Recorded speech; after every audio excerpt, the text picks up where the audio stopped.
Stanford University.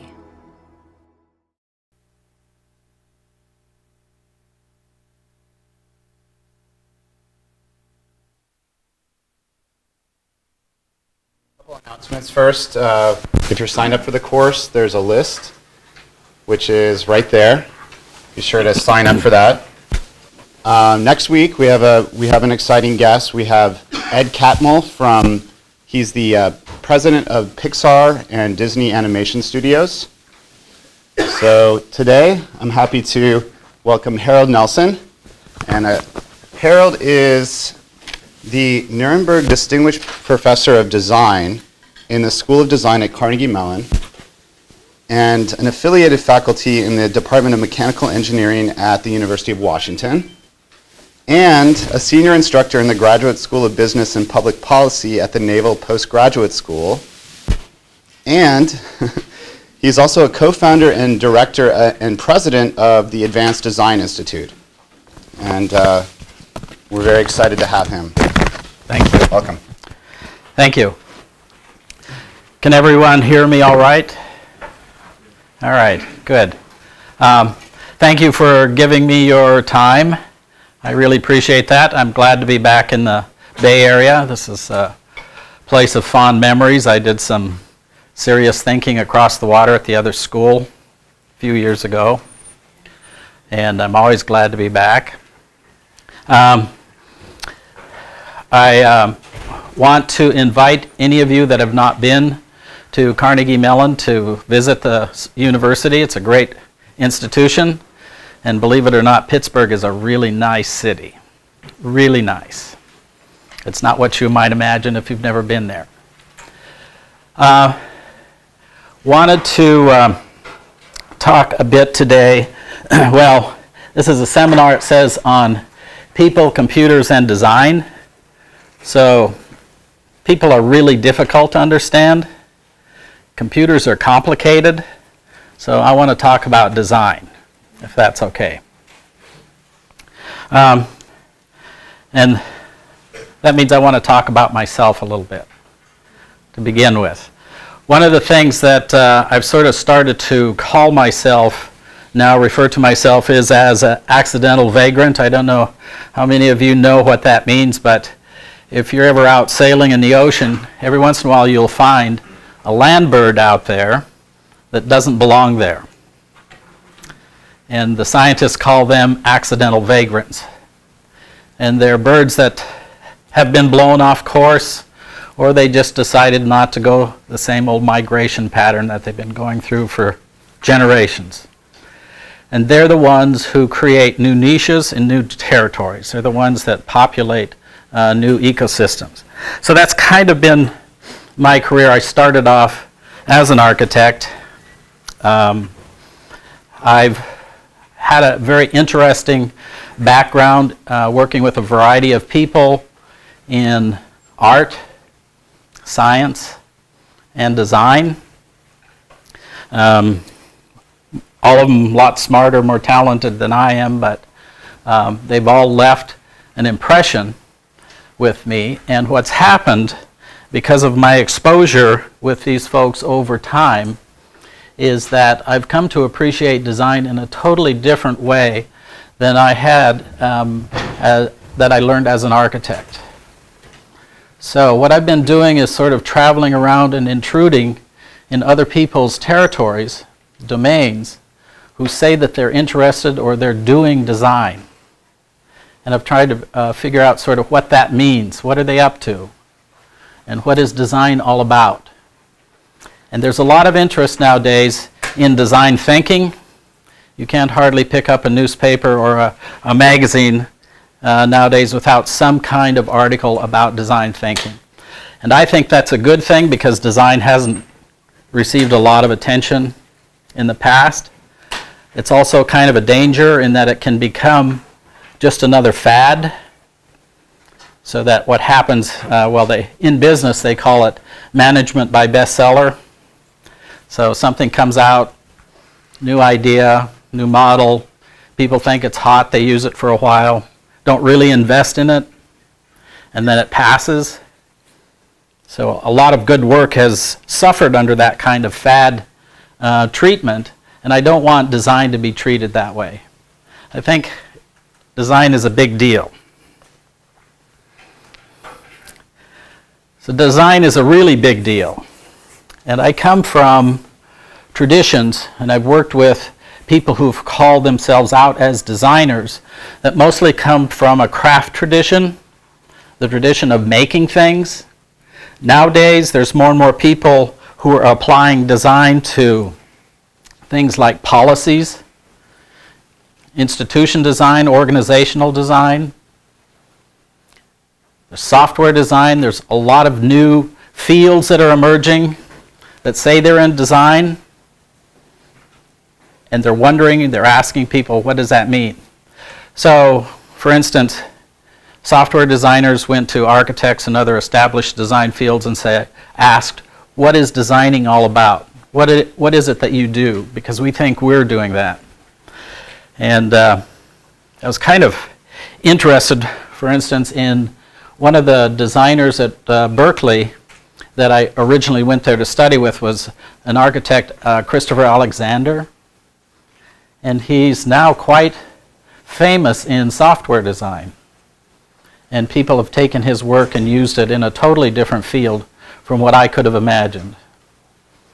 So others have found new territories as well. But one of the things that I would hope that you take away from this short little talk today is that design is a big deal.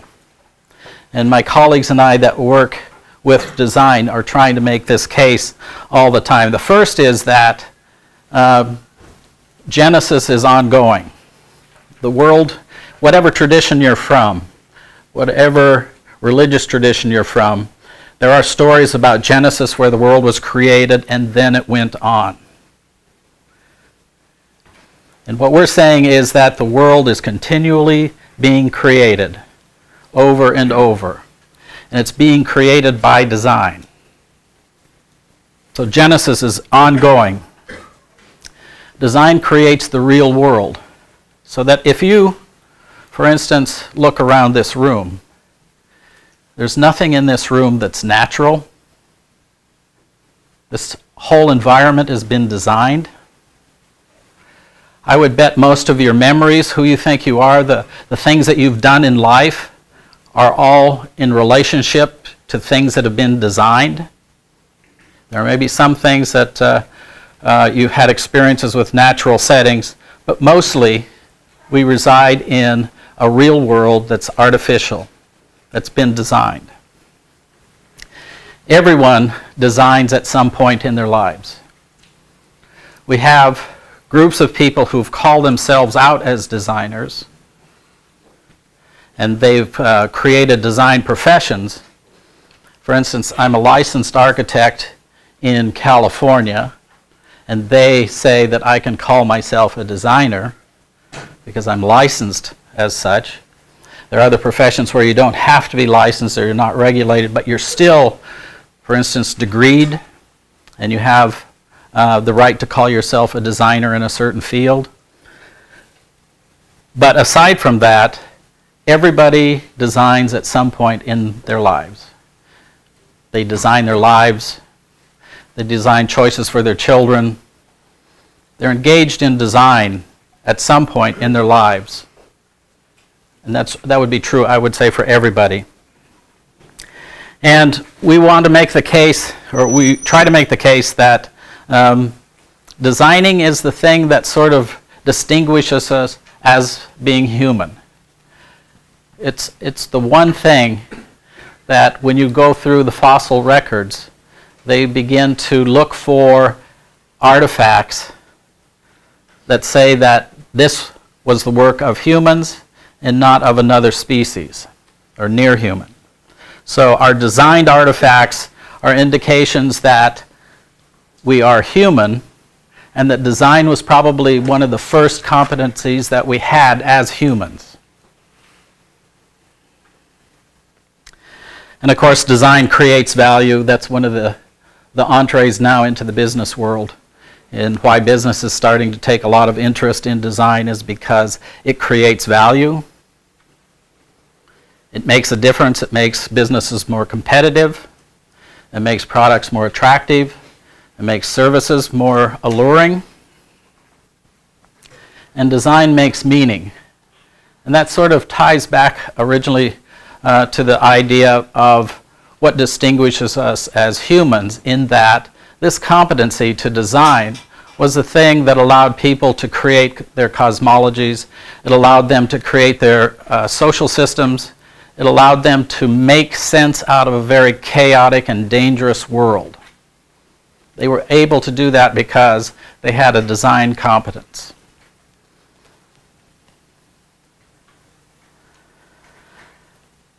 So, if it's a big deal, then how does it relate to our other forms of inquiry that we're all trained in? So one of the first things we would say is that description and explanation do not prescribe action.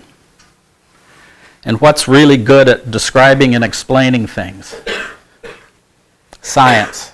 Science is very good at describing and explaining things. But nothing about description and explanation tells us what we ought to do.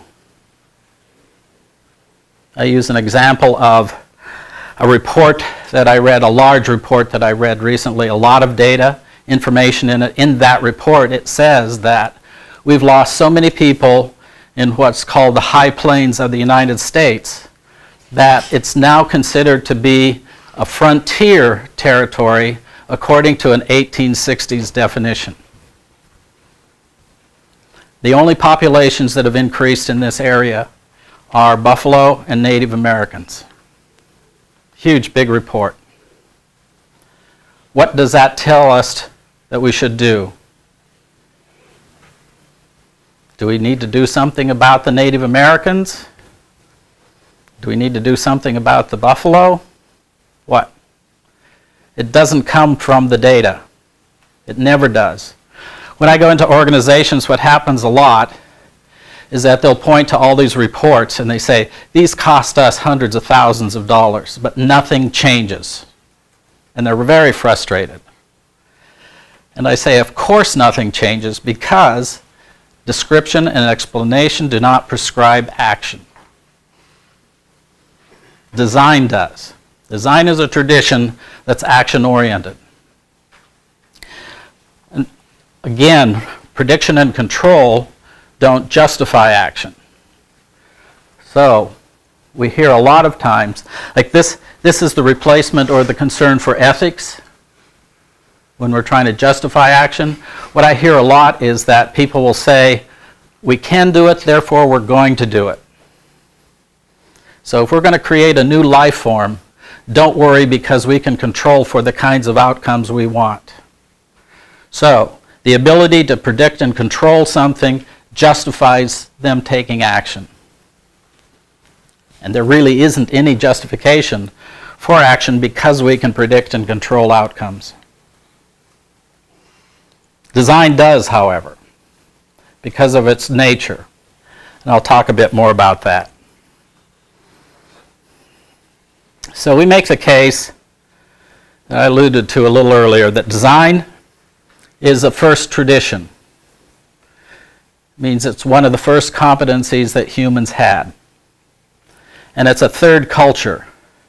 And I don't know if you all have read or heard about C.P. Snow's work, where he compared the two cultures, science and the humanities, and that they would never get along. And they would always see and talk about the world differently. We're making the case that actually design is a third culture, different from science and the humanities. It's its own tradition. So in the sense of the first tradition, when I was growing up and being educated, what I was told often were things like, humans discovered fire. And I read it in textbooks. And the fact is that humans didn't discover fire, they designed it.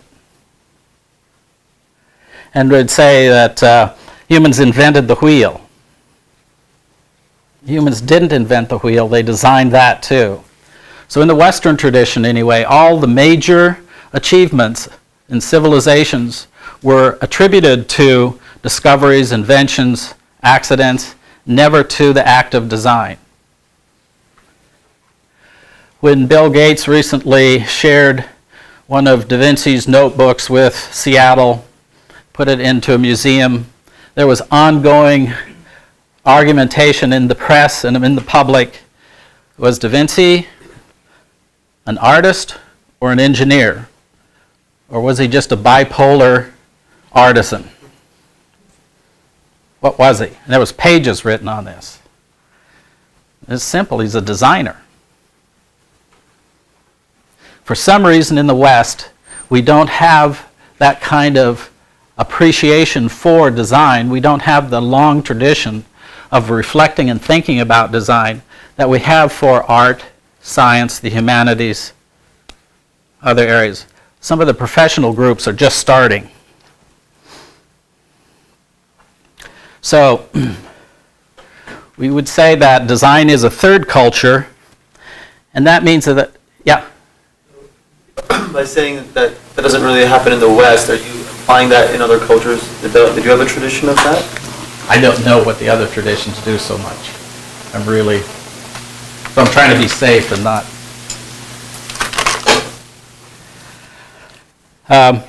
Design is a third culture, we say. It's not a midpoint between applied science and applied art. As an architect, I was told all the time as a student, the reason I had to take calculus and fine arts painting was because we were the midpoint between art and science. That's what design was. We'd say, no, that's not the case, that it's actually a third culture that has its own postulates, its own axioms. It doesn't mean that it's irrational. It doesn't mean that it doesn't have aesthetics. It just means that it's not an applied science and it's not an applied art, or it's not the midpoint between them. And I apologize, I know there's a program here where folks are required to take a science degree and an arts degree to get a design degree, but we're just making the case for what would it look like if it was a third culture. So, what I want to do is just sort of, because of these postulates and these axioms, is begin to add to the design discourse and start bringing in new language and new things to think about as a consequence of these postulates. So if it is its own culture and its own tradition, if it has these qualities that I talked about, what then? So I want to talk a bit, just shortly, about systemics, change, purpose, reconstitution of Sophia, and serving. And those are just examples of what ifs. What if these postulates were true and there was some value in treating design as if it was its own culture? What would that mean? So, we would say that, for instance, the logic of design is systemics. And you've probably all heard some language around cybernetics, systems science, systems thinking, systems approach, general systems theory, all those sorts of vague ideas about systems. So systemics sort of catches all of those traditions.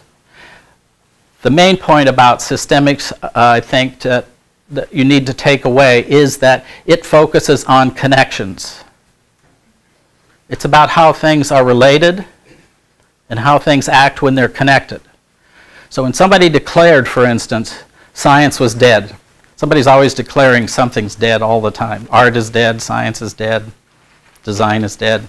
Somebody declared science was dead, and the physicist came through and said, no, actually, we're just beginning in physics to understand the notion of connections. And there are these things called emergence, qualities that come from connections that are very interesting and we know very little about. Most all of you are very familiar with some of these emergent qualities. For instance, if you take two gases, hydrogen and oxygen, and you put them into certain relationships with each other, you get qualities of wetness. You get something called water. And there isn't anything wet or watery about hydrogen or oxygen by themselves. You can study them as closely as you want to. You won't find those qualities. When you combine them, you get these emergent qualities. So physicists, for instance, would say, maybe you can get life, the emergence of life, from compounds that are different from the carbon-based ones we have now. It's possible. There are all other sorts of emergences that they're working with that they say they're just on the frontier with. That's what this relationship piece is about. In art, we create compositions. We pull things together, put them into relationships. So if you have colors, dabs of painting, and you see a painting, what you see first is the emergent composition. You may then want to stop and study and see the brush strokes. You may want to see what percentage is blue, what percentage is green. In the beginning, what you see is the emergent quality. In social systems, we have emergent qualities called community, culture, family. Those are all things that emerge from relationships between things. That's why systemics is so important in design, because it is the logic of design. And actually, the advancement of system science in recent decades has allowed us to take design in a much more serious way, because we can then talk with scientists, people who are interested in formal logic, in a way that makes sense. We can talk about emergent qualities and the notion of compositions as similarities, and both of those are important to design. Also, just as a side note, one of the issues that's of real concern nowadays to the general public is this notion of sustainability. A lot of talk about sustainability. Sustainability is not possible without our paying attention to connections. I've had people say, yeah, the systems thing, I don't think that's really, that's gone nowhere. That died in the 60s, or it died in the 70s, whatever. The reality is that we all are in systems. We are all in relationships. We are in relationships that you can't ignore. Whether you think it's a real idea or not, we're all living within networks of causal relationships. If we break some essential connections or relationships, we pay a dear price.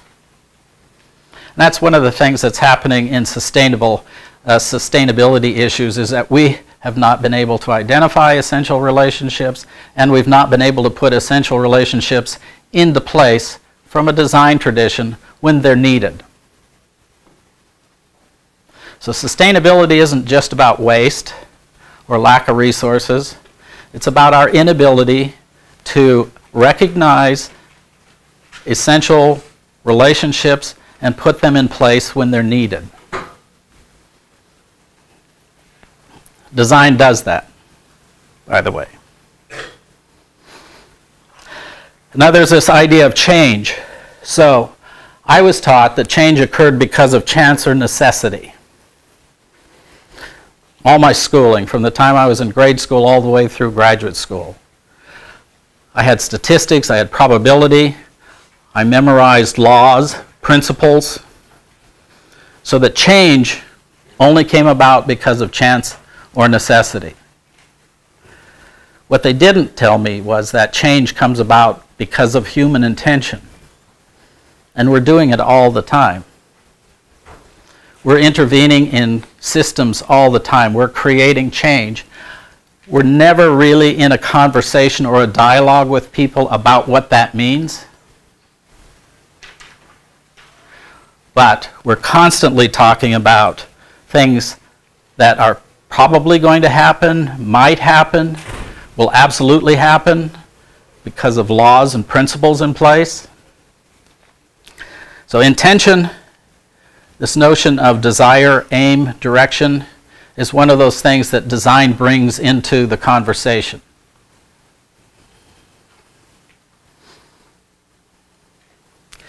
And this idea of intention is very interesting because intentional change comes from this sense of aim or direction. It doesn't come from outcome. And again, my experience with working with people in the West is that they're very focused on outcomes, on targets, on objectives. What are the outcomes? And not on the direction that you're going in. And people are saying often, we're going in the wrong direction, the country's on the wrong track, my life is going in the wrong direction. What does that mean? They're not referring to targets or objectives. They're referring to something else. It's interesting to me when I started looking at intention was that there was a medieval notion, a definition of intention was drawing the bow. That was the definition of intention. And I came across a book, small book, at one point in my student life called Art, what was it, of Archery? Zen and the Art of Archery, thank you. It was about a Westerner trying to learn archery in the Japanese tradition, and it was taking the master forever to get the Westerner to understand that the point was to draw the bow and not aim at the target. That you couldn't hit the target if you weren't aiming. I mean, if you weren't in intention. To get your mind in intention, to go in the right direction. So it was kind of, for me, a way of exploring this notion of intention because it becomes very important, you'll see later, to be going in the right direction. Otherwise, it doesn't matter what your objectives or your outcomes are that you want to reach.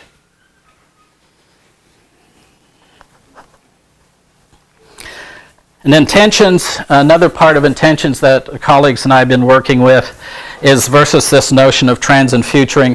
When you start projects, often what happens is people will start collecting data and they'll try to identify trends and patterns. They'll try to look for something that's going to happen. We create scenarios, futuring. We're talking about where are things taking us, how do we know? Lots of data, the more data, the better. The only thing certain about trends is they always change, and they usually change suddenly. So for designers, it's very dicey to begin to look at trends as the way you start your direction or your work. So in this case, this is an example of the idea of intentions, just some. It's for every project, you're intentional about what you're going to do, not for outcome, but for what your intention is. And we're imagining, for instance, that there's this machine and you're dialing in what your intention is. And this example is what I would imagine more to be relevant to digital technologies and that sort of thing. But you begin in from the start saying, well, in this project, are we trying to humanize or dehumanize the world? And these aren't value judgments, by the way. This is just what happens. People will decide, do we want to get people out of the system because they're unreliable, they can't go fast enough, they get in the way? Do we want to get a system that will replace them? We do this a lot. Or do we want a system that helps them, that augments what they can do or what they're trying to do? So we dial that in. We dial in systemization, desystemization, materialization, dematerialization. All those are choices of intention. They're not based on trends. They're not based on any kind of fact. They're based on what you decide you're going to do in the project. What are you up to? What's the intention? The other is this notion of, in design, is the reconstitution of Sophia. In pre-Socratic Greece, Sophia used to mean the wise hand. Philosophia, philosophy, means the love of wisdom. Sophia was the wise hand. The pre-Socratic Greeks would just be amazed that they could make things appear in the world like ships that never existed before. And they would wonder, how could we do that? There weren't ships out there in the wild that we would capture and collect. We created that. How did we do that? So again, in the Western tradition, at some point, like Aristotle had 4 causes.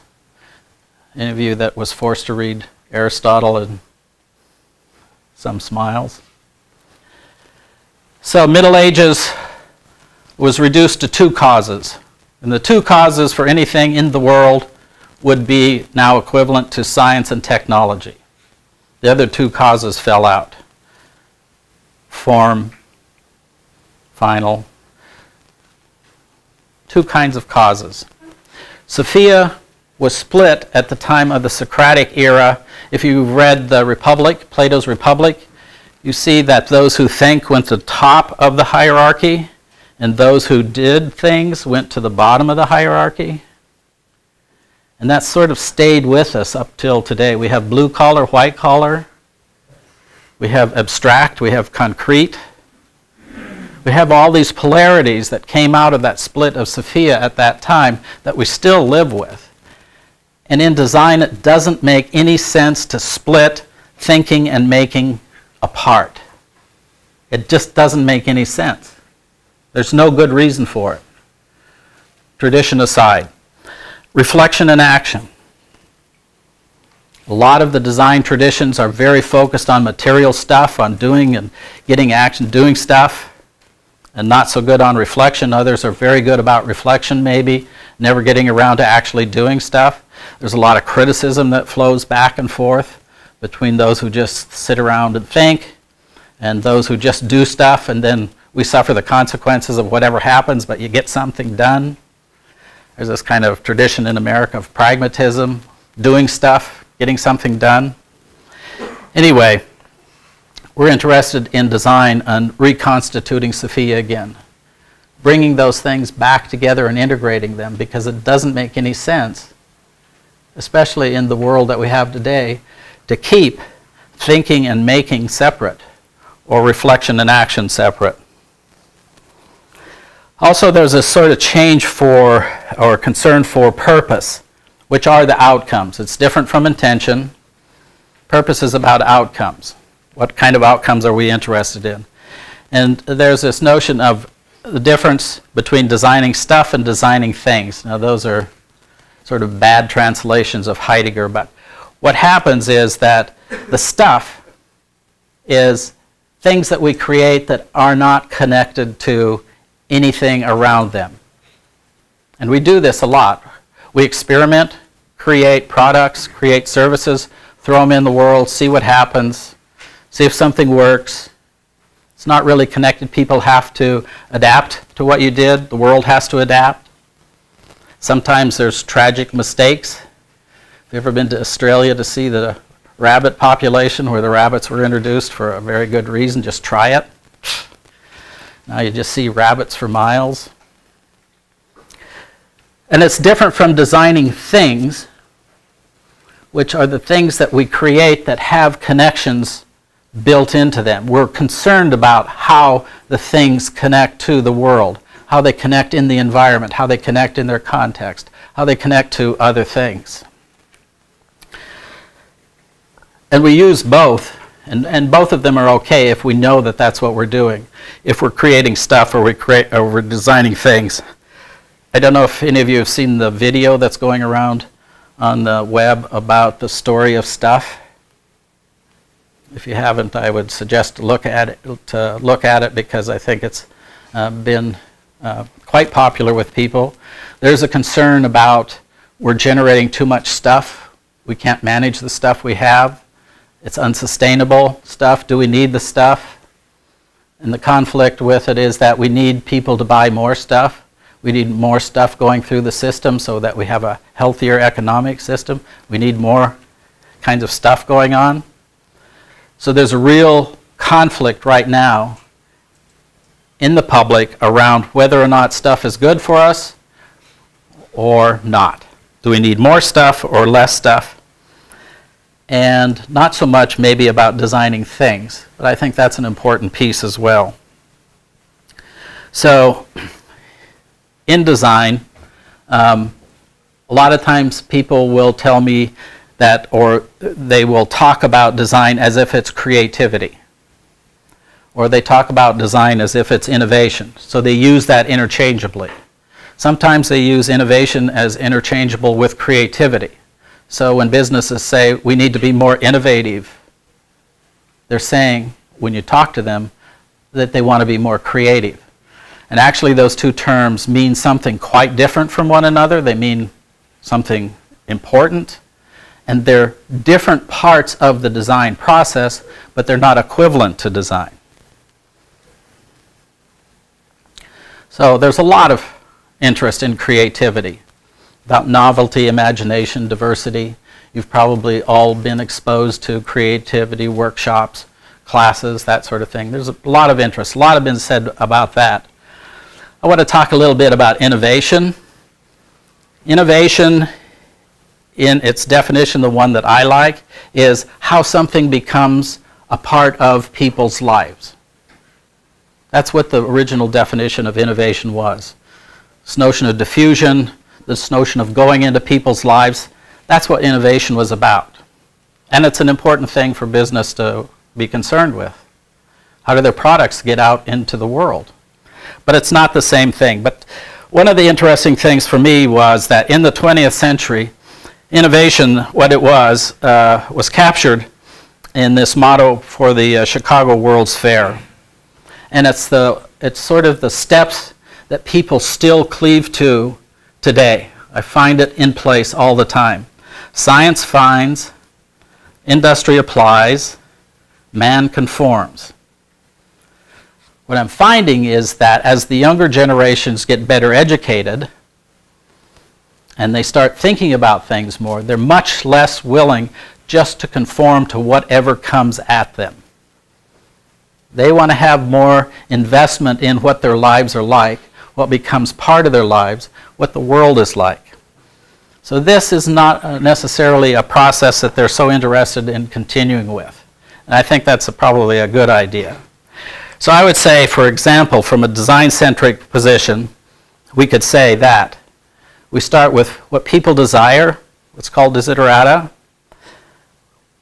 Designers then imagine what's ideal, sustainable, systemic, significant, any of those steps.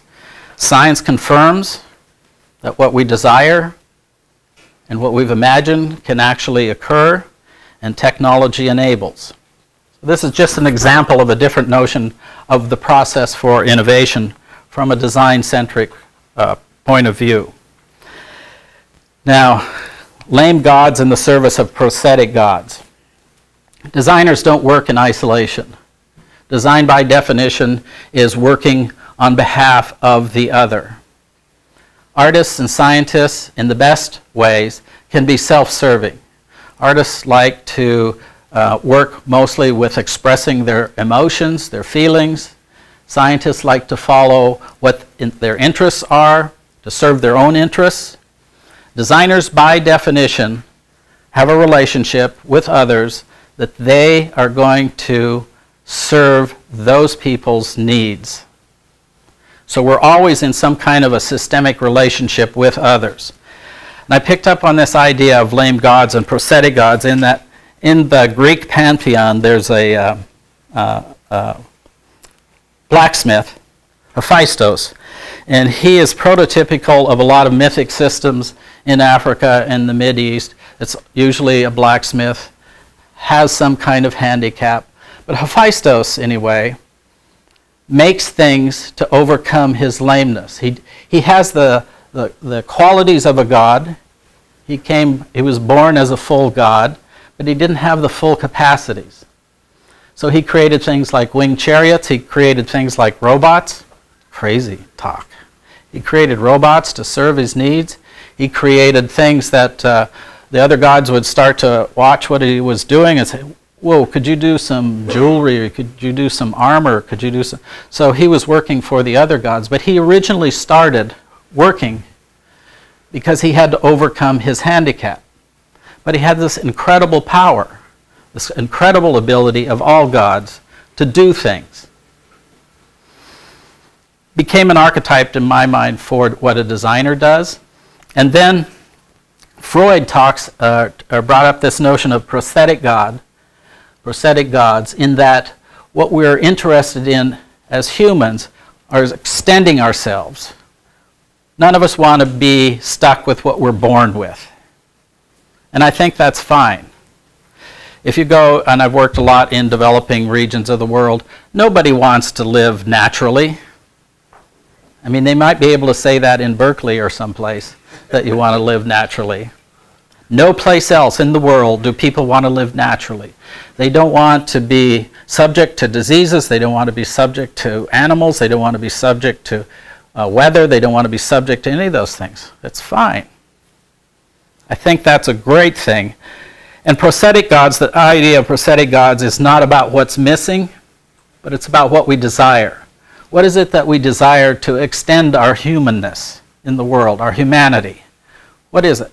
So the prosthetic gods idea is not about needs assessment. Needs assessments are always, usually, about what's missing. What was there that's not, that should be there? What's not there now? That's not what this is talking about. This is talking about what is it that we desire as humans to extend ourselves in. So, lame gods have unlimited power, but they have natural limits.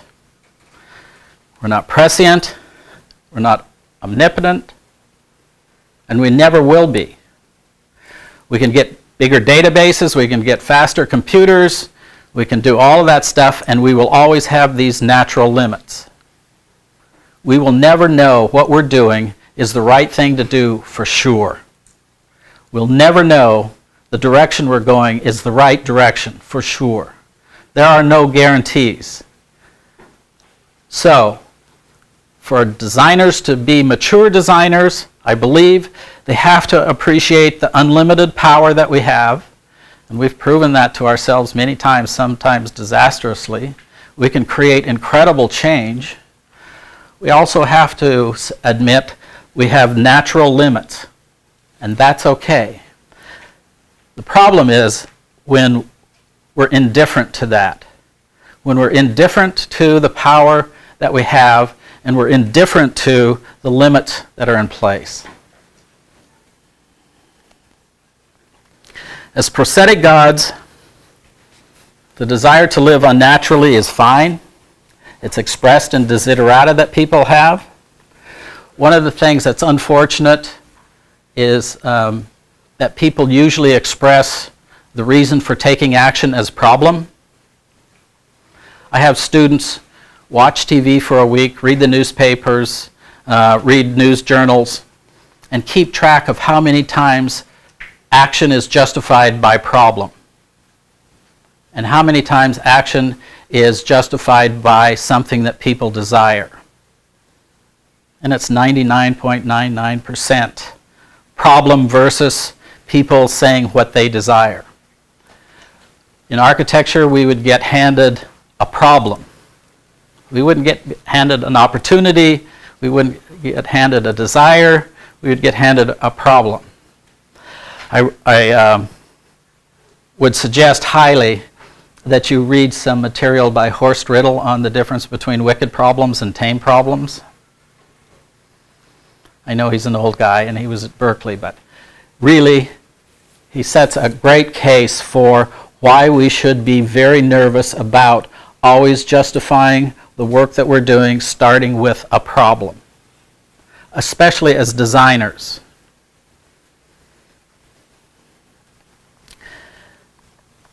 The thing about prosthetic gods is that there's this notion of extensions of self, and there's been some very interesting work in this. People's identities actually extend out into their networks of other people, of places, of things that are really important in their lives, of valuable things, belief systems. So who they are, who they believe they are when you're working with people doesn't stop at the skin level. It doesn't even stop at the handshake level. They have incredible networks of extended self. So when you're dealing with people, you're dealing with other people, you're dealing with family, friends, you're dealing with all these other things, including technologies and other stuff. That's extensions of them. And that's good. People lead much richer lives because they have this extended self. The problem is with the possessions of stuff, of course, is what we talked about earlier, is that there is now concerns unsustainability of the complexity of the stuff that we have. We can't manage all the stuff that we have, and it's unsustainable support. We can't have all the resources that we need. We can't get rid of the waste that we have. So we have a real challenge with this notion of possessions of stuff, not necessarily the extensions of self, although people can get confused where they start to see themselves as identified with their BMW. I wouldn't, or I'd like to try, see if it works, but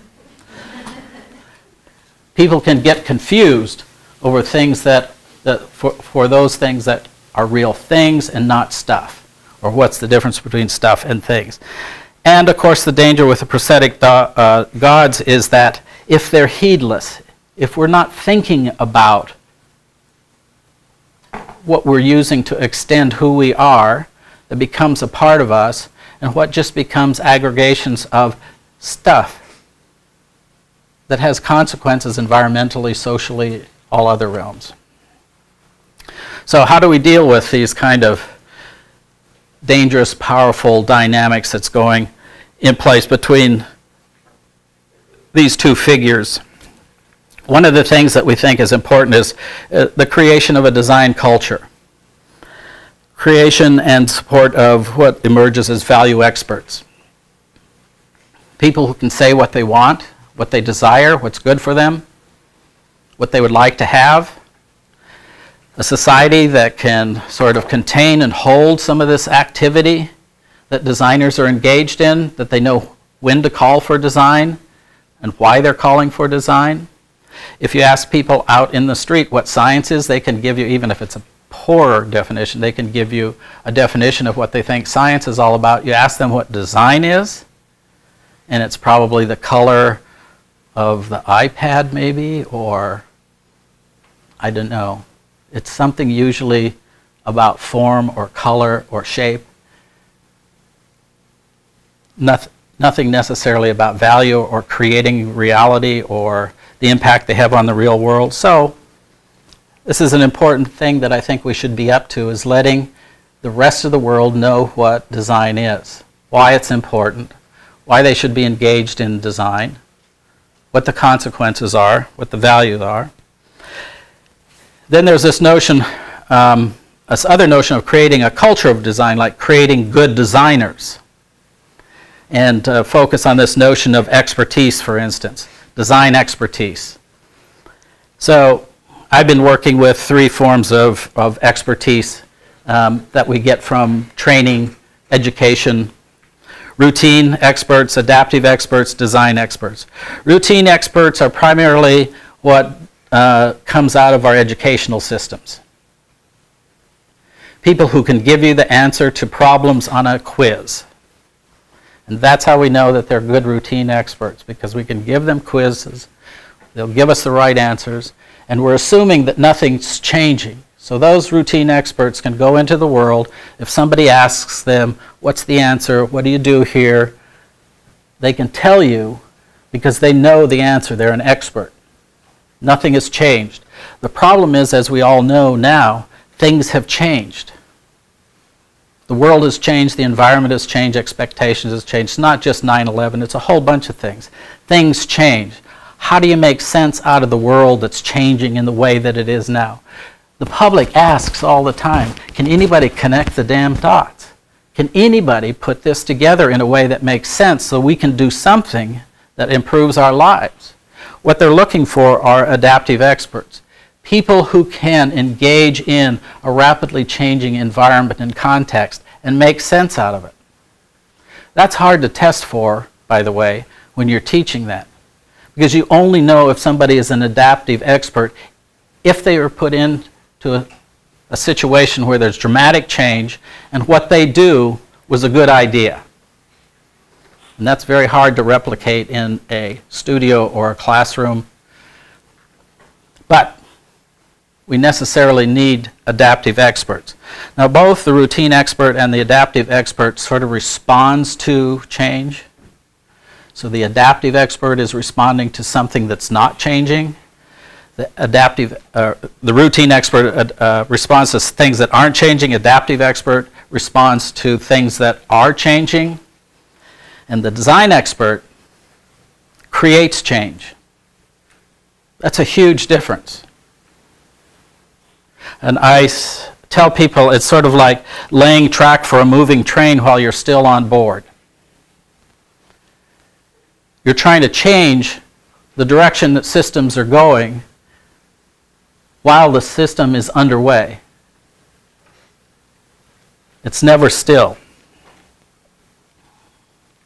So, begin to wrap up here. I think that to create or help create a better understanding of design, for instance, what I've been working with is, in addition to what I would call apparent design, which I find most of the focus in the design fields are on, it's those things that we see. That's the tip of the iceberg. So when we're talking about laptop for every child, and everybody's critiquing it and wondering about it, they say, how much does it weigh? How long does the battery last? What does it look like? Does the screen glare? Is it fit into all these things are at this level of apparent design, what we can see and what we can experience. That's where the focus is.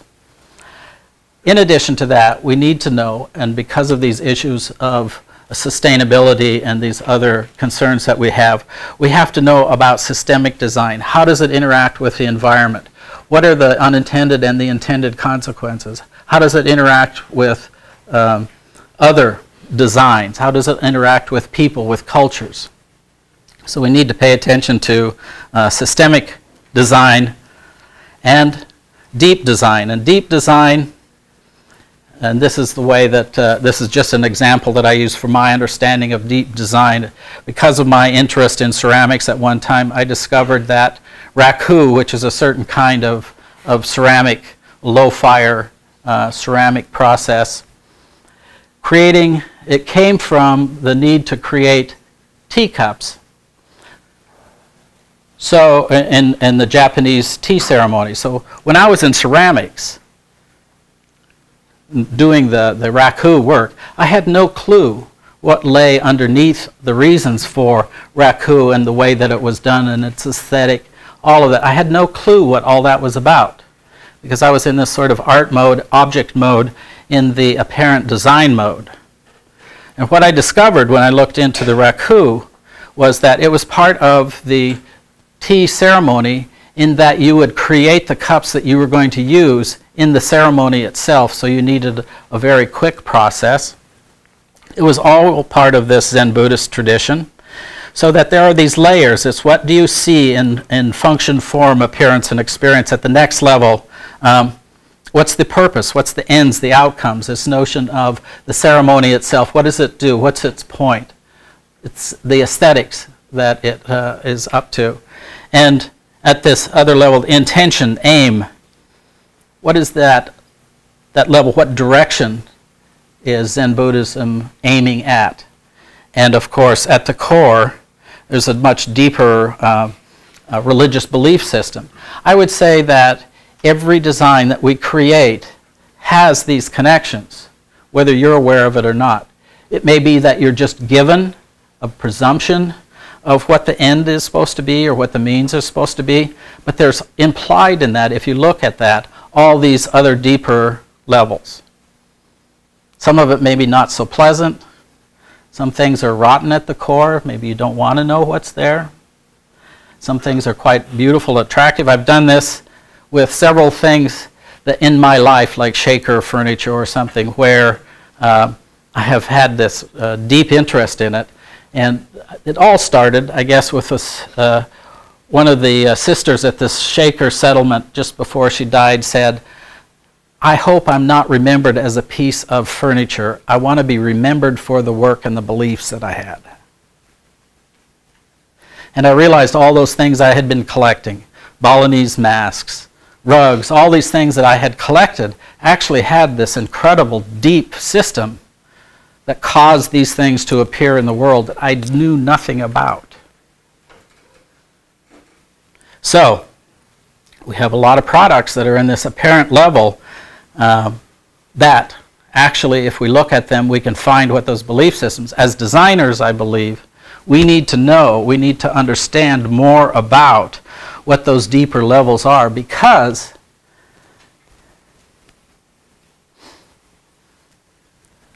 Russ Aikoff would say, the righter you do the wrong thing, the wronger you get. So the better you get at doing something, at being a designer of something, and the better you do it, you may be making things a lot worse by not understanding what is going on at those deeper levels. We can't assume that because we're becoming more efficient or effective in what we're doing, that we're doing a better job.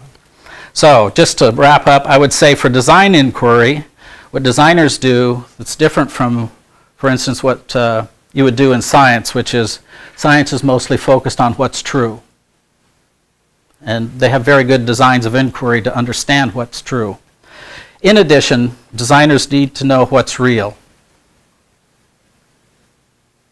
And that is, I mean, the ultimate particular of anything. You as an individual are so complex as an ultimate particular that it's impossible to really truly understand who you are really. So we create avatars and other things, just sort of stand in for people. People hate that, by the way, when they're not treated in organizations as valuable individuals, as persons.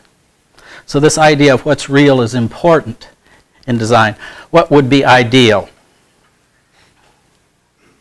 That's another huge challenge. And finally, then, what should or ought to be made real? And I think those four forms of design inquiry are what constitute design scholarship and praxis. Thank you.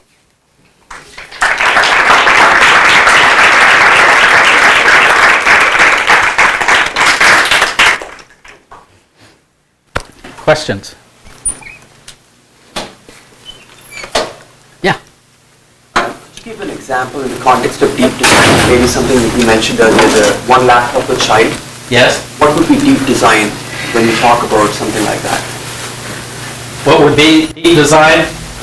But one of the good things about that particular model, that I can use it as a critique, as a design critique, and that's an important part of design practice, is actually be able to critique things that are done.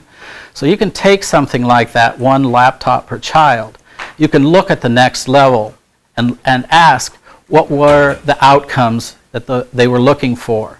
So you can't tell whether or not that's a good object unless you know what the purpose was. And you can't tell whether or not the purpose was a good purpose unless we know what the intentions were.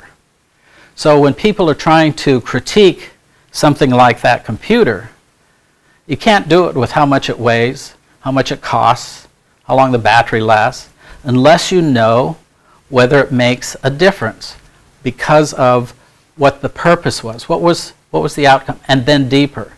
And of course, when they run into issues of cultural problems, those sorts of things would show up if you were designing from scratch. For instance, what were the deeper value systems that you were working from? And then what were the directions that you were going in? Because some areas that may not even be appropriate for this kind of technology. So in design, and I would say in any design work, you don't start at those levels every time. What you do as a professional is you worry about those things all the time. You worry all the time about what are the deeper values I should be working from as a designer, and how do I recognize the deeper values in the people that I'm designing for, so that each time you do a project you're not going to start all over again. But in the case of that laptop and other projects, that model has been very valuable in sort of asking people and driving the process down. Because you can't say, for instance, if this car is going too fast or isn't big enough or anything unless you know what was the intended outcome and what was the intention. But we do this all the time. I read the newspapers where they review cars or they review products, and it's just at this level of appearance. It's wrong color. I don't like the shape. I don't like the swoop. Well, what was it for? Because if you work cross-culturally, things will startle you that you see, and you'll say, "Oh." But if you understand at those deeper levels, it's fine. So you can appreciate and work with them if you start with them at those lower levels. Yes? Can these principles be applied to something as complex and collective as healthcare? Yes. Can you speak about that? Absolutely. And that brings in a lot more about systems science and systems traditions, helping us understand complex entities. But when I teach organizational systems design, there are a lot of approaches that we can use for handling complexities, for understanding them, for characterizing them, for modeling them, and how do we know where to intervene in existing complex systems? Where do we get the most leverage? So there's quite a bit that we can do with complex systems. And I would say almost any system isn't simple. A problem is if we treat them as simple because we're afraid of complexity, but there are ways of dealing with complexity and not complicatedness. So in health systems, for instance, one of the approaches that I use in the beginning working with people is to identify who are the clients, who are the surrogate clients, who are the stakeholders, who are the decision makers. Have a whole list of roles that you go through. Get people to begin to articulate those, make them transparent, and even if they don't do it completely, that still gives us enough information to give us some direction to work with. And you can't be comprehensive in this. That's another thing that is sort of hard for people to understand, is we don't need more information, we don't need more data, we don't need to, because we can't be comprehensive. That's not the point. The way that we work with design in those complex areas is we learn to deal with professional judgment, which is another thing that doesn't come through our educational processes, but professionals do use judgment all the time. So we have to make judgments on where we bound systems, what we think are important, what are the connections. We do that all the time. And designers get trapped in this notion that, well, we need to do more, we need to get more data, and suddenly I've seen, like in community planning projects or large political issues, people just get overwhelmed with data. They don't know what to do with it. We can generate data, unimaginable amounts of data. Had Horst Riddle, one of his seminars, he used to smoke these little cigars, and he carried these little boxes of matches all the time, these little stick matches. And he pulled out 2 matches and he said, "Okay, brilliant Berkeley graduates, tell me everything that's the same about these 2 matches." And so he said, "We were brilliant, so we just got to work and we started generating all the stuff that was the same." He said, "Okay, stop. Now what's different about the 2?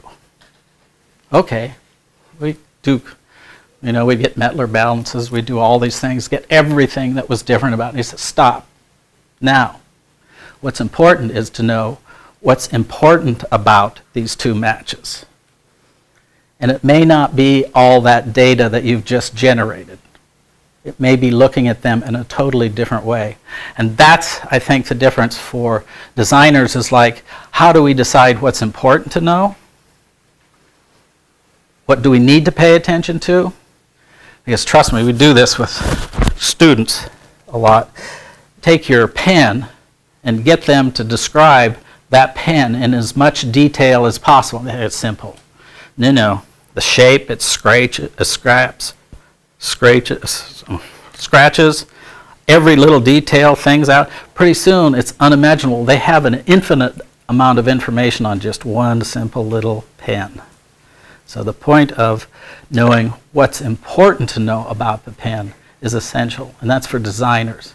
It's not data, it's not about being comprehensive, it's about being able to understand what's important, what we need to know, and how we put what we know to use.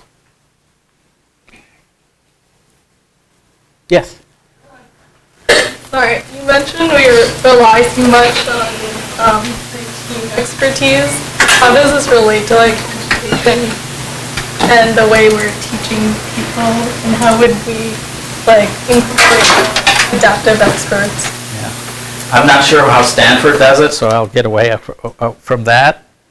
But working with the people I have on other research projects, trying to figure out how to change curriculum so people aren't dependent on exams, for instance, and on exams in situations where they're in an artificial environment where things are stable, so that the real issue for routine, for adaptive expertise, for instance, is what happens when you're in a real situation and it's very complex and changing, and you make decisions or judgments, and what you do is you look for good outcomes. That's very difficult. So we have to find a way to create a curriculum where we're, with some confidence, we think that people are becoming better adaptive experts, and then hopefully, of course, design experts.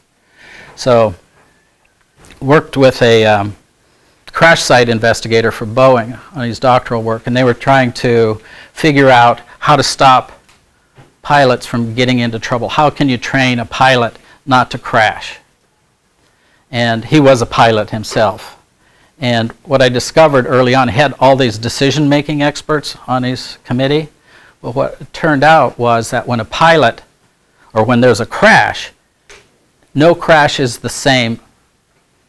Cargo's different, the aircraft's different, the time of day is different, the landing zone is different. Everything is different in every case. So you can't train somebody to do something ahead of time because all the conditions are different.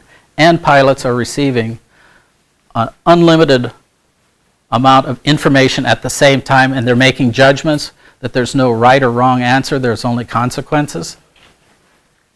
That's a huge difference. So the adaptive expert has to work in that realm rather than in the realm where there's right and wrong answers and nothing changes. Work in this notion where everything is different and there's just consequences, there's no right or wrongs. And that's especially true for designers, I would say. And I don't know, most of the universities I know aren't doing this well. And it doesn't matter for a lot of the professions, or for a lot of the disciplines. I think it matters a lot for designers and some of the other professions. I would say it matters for engineers, it matters for people in medical, it matters for a lot of the professional areas, that we have adaptive experts. Yeah? Do you have any sort of idea on for a curriculum that would be able to do that? I know that's a hard question to answer. No, I've actually designed. I ran a program for several years that we designed based, trying to help people become design experts. And the curriculum was designed so that the learning was design learning, and it was a design process that students went through, rather than, I don't know if you all are aware of the kind of maybe curriculum designs that you have where there's accumulations of information. You go from basic to a little harder to really hard stuff, and you learn things in this kind of accumulation of stuff. So that process is very different from the way designers work, where there's immersion and there's all these different kinds of knowing and learning. And you figure if a student can go through and learn with that kind of process, that they're going to embody that in a way that they will then be able to replicate it when they're professionals. And that's different from sort of trying to figure out how 101 and 102 equals 203, you know, in the usual kind of curriculum build-up. Yep. Time's the up. end. Time's up. More discussion later. Okay, Thank you, thank you.